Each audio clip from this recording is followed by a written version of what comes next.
Hello மக்களே, எல்லாரும் எப்படி இருக்கீங்க? ஸோ இன்றைக்கி நம்ம சேனலில் ஒரு குக்கிங் ரெசிபி தான் கும்பகோணத்து கடப்பா. என்னங்க கும்பகோணத்துக்கே போயிட்டீங்களா அப்படின்னு கேட்காதீங்க. எப்போ பார்த்தாலும் நம்ம இட்லி, தோசை, சப்பாத்திக்கெலாம் வந்து ஒரு கரெக்டான ஆல் டைப் ஆஃப் சட்னி வச்சுருப்போம். தேங்காய் சட்னி, தக்காளி சட்னி, கார சட்னி. அதே தானே ரிப்பீட் பண்ணுறோம். கொஞ்சம் டிஃப்ரெண்ட்டாக போகலாம்னு சொல்லிட்டு தான் நான் கும்பகோணம் போய் ரெசிபி தூக்கிட்டு வந்திருக்கேங்க. ஸோ இது ரொம்ப ஈஸியான ஒரு ரெசிபி தான். எப்படி பண்ணலாம் சொல்லிட்டு வாங்க பார்க்கலாம். ஸோ ஃபஸ்ட்டு குக்கரில் அதில் வந்து ஒரு சின்ன கிளாஸ் 3/4 கிளாஸ் அளவுக்கு சிறு பருப்பு எடுத்துருக்கேங்க. மூங் தால் சொல்லுவோம், பத்திய பருப்பு கூட சொல்லுவாங்க சில ஊரில். ஸோ அதை வந்து ஃபஸ்ட்டு 4-5 தண்ணி நல்லா வாஷ் பண்ணிவிட்டு நம்ம வந்து அது குக்கரில் அவிக்கணும். ஸோ நிறைய பேர் வந்து இந்த பருப்பு வந்து கொஞ்சம் லைட்டாக ரோஸ்ட் பண்ணி அவிப்பாங்க சீக்கிரமாக குக் ஆகுறதுக்கு. பொதுவாகவே இந்த சிறு பருப்பு சீக்கிரம் குக் ஆயிரும், ரொம்பலாம் குக் பண்ண தேவையில்லை, சீக்கிரம் குக் ஆயிரும். மற்ற பருப்பு மாதிரிக்கெலாம் மற்ற பருப்பு அளவுக்கு இது டைம் எடுக்காது. ஸோ அதை குக்கரை வந்து அடுப்பில் வச்சுட்டு அது கூட ஒரு பொட்டேட்டோங்க பீல் பண்ணி தோலை வந்து ரிமூவ் பண்ணிவிட்டு நான் வந்து ஆட் பண்ணியிருக்கேன். குவான்டிட்டி வைஸ் வந்து நீங்கள் பருப்பு கூட்டுறீங்க அப்படின்னு சொன்னால் உருளைக்கிழங்கும் கூட்டணும். நான் வந்து கரெக்டாக 3/4 கிளாஸ் அளவுக்கு ஒரு உருளைக்கிழங்கு தான் போட்டிருக்கேன். ஸோ ஒரு உருளைக்கிழங்கு தோலை ரிமூவ் பண்ணிவிட்டு அதையும் ஆட் பண்ணிவிட்டு அது கூட கொஞ்சம் மஞ்சள் தூளையும் ஆட் பண்ணிவிட்டு கொஞ்சம் அந்த பருப்பு உருளைக்கிழங்குங்கிற அளவுக்கு தண்ணி வச்சுட்டு நம்ம வந்து விசில் வச்சு எடுக்க வேண்டியதான். கரெக்டாக 4 விசில் அவ்வளோதாங்க, அது வெந்துடும் சீக்கிரம். ஸோ இதுக்கு வந்து கும்பகோணம் கடப்பா வந்து பயங்கர ஃபேமஸான ஒரு டிஷ்ஷு. கும்பகோணத்துலேயும் தஞ்சாவூர் சைடுங்க. இங்கே எப்படி நம்மளுக்கு இட்லிக்கு வந்து சைடில் சாம்பார் வந்து எப்படி கரெக்டாக சாம்பார், இட்லினாலே சாம்பார் எல்லா ஹோட்டல்ஸ்லையும் வைப்பாங்க, அதே மாதிரி கும்பகோணத்தில் இதுதான் அதிகமாகவே இருக்கும்.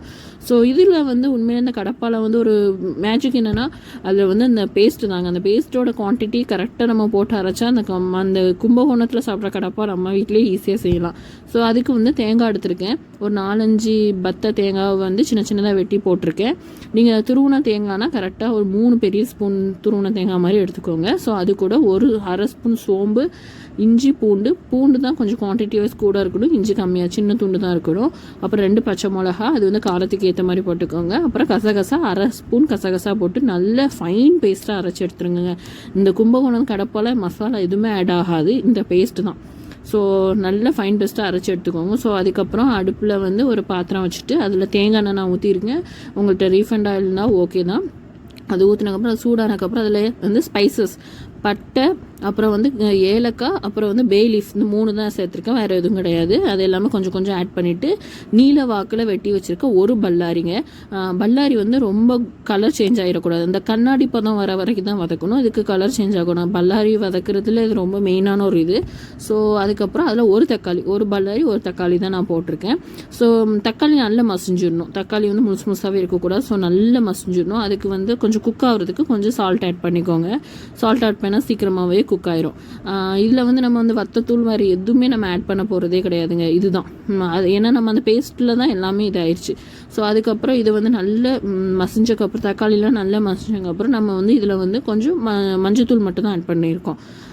ஏன்னா நீங்கள் நிறைய பேர் பார்த்துருப்பீங்க, கும்பகோணத்து கடப்பாவோட கலரே ஒரு மாதிரியா லைட் க்ரீன், லைட் எல்லோஷ் அந்த மாதிரி கலரில் தான் இருக்கும். ஸோ அவங்க அதில் மசாலாவே ஆட் பண்ண மாட்டாங்க, அந்த தேங்காய் பேஸ்ட்டு தான் அதில் மசாலாவே. ஸோ இதை வந்து நல்லா வதக்கினதுக்கப்புறம் நம்ம வந்து குக்கரில் வந்து பருப்பு நல்லா வெந்துருச்சு. ஸோ அதை வந்து அப்படியே நான் மசிச்சு விட்டுட்டேன். ஏன்னா இப்போ நீங்கள் வந்து தோலோட உருளைக்கிழங்கு போட்டிருக்கீங்க அப்படின்னு சொன்னால் உருளைக்கிழங்கு தனியாக எடுத்து தோலை வந்து ரிமூவ் பண்ணிடுங்க. நான் வந்து தோலை வந்து நல்லா பீல் பண்ணிட்டு போட்டிருக்கனால நான் 2த்தையும் ஒன்றாவே மசிச்சு எடுத்துட்டேங்க. ஸோ இதை வந்து நான் அப்படியே அந்த வதக்கின தக்காளி வெங்காயத்தில் வந்து ஆட் பண்ண போகிறேன். ஸோ நான் வந்து ஒரு கையில் வீடியோ எடுத்துகிட்டு பண்ணனால என்னால் முழுசாக காட்ட முடியல. அதுக்கப்புறம் நான் ஃபுல்லாமே ஆட் பண்ணிவிட்டு அதில் கொஞ்சம் தண்ணி ஊற்றி கொஞ்சம் குழம்பு மாதிரி மாற்றணும். ஏன்னா ரொம்ப திக்காக இருக்கும். பருப்பு ஆட் பண்ணால் கொஞ்சம் திக்காக மாறினால நம்ம வந்து அதில் கொஞ்சம் தண்ணி ஊற்றி குழம்பு மாதிரி அதை மாற்றிக்கணும். இதில் வந்து இன்னொரு என்னென்னா, உங்களுக்கு வந்து நல்ல செமி கிரேவியாக வேணும் அப்படின்னா கொஞ்சம் தண்ணி கம்மி பண்ணிக்கலாம். இல்லை எனக்கு கொஞ்சம் குழம்பா வேணும் அப்படின்னு சொன்னால் நீங்கள் வந்து தண்ணி ஆட் பண்ணிக்கலாம், அது உங்கள் விருப்பம் தாங்க. ஸோ இது கொஞ்சம் லைட்டாக கொஞ்சம் நுரக்கட்டி லைட்டாக அந்த கொதிச்சு வர டைமில் நம்ம அந்த தேங்காய் பேஸ்ட் ஆட் பண்ணணும். தேங்காய் பேஸ்ட் ஆட் பண்ணக்கப்புறம் நம்ம கொஞ்சம் கொதிக்கணும், அந்த மசாலா ஸ்மெல்லாம் போகணும்ல. ஸோ அதனால் தேங்காய் வந்து ஃபுல்லாக ஆட் பண்ணிக்கோங்க. நல்லா தண்ணிலாம் விட்டு அலசி ஆட் பண்ணிக்கோங்க. நான் வந்து இன்றைக்கி இதுக்கு சைடில் வந்து தோசை தான் ஊற்றிருந்தேன். ஸோ அதனால் கொஞ்சம் திக்காக இருந்துச்சு. இதுவே நீங்கள் வந்து சப்பாத்தி இட்லிலாம் வந்து கொஞ்சம் தண்ணியாக கூட வைக்கலாம், தண்ணி குழம்பு மாதிரி கூட இது வைக்கலாம். இது உண்மையிலே அவ்வளோ டேஸ்ட்டாக இருக்குங்க. கும்பகோணத்தில் பயங்கர ஃபேமஸான ஒரு டிஷ். கும்பகோணம் ப்ளஸ் தஞ்சாவூர் சைட்லலாம் பயங்கர ஃபேமஸான டிஷ். அவங்களாம் ஆத்தென்டிக்காகவே இது வந்து பல வருஷமாகவே அவங்க வந்து இதுதான் கொடுப்பாங்க. நம்மலாம் சாம்பார் எப்படி கொடுப்போம், கடைக்கெலாம் போனால் நம்ம ஊரில் ட்ரெடிஷ்னல் வந்து சாம்பார் மாதிரி அவங்க ஊர் ட்ரெடிஷ்னல் வந்து இந்த கும்பகோணத்தை கலப்பாங்க.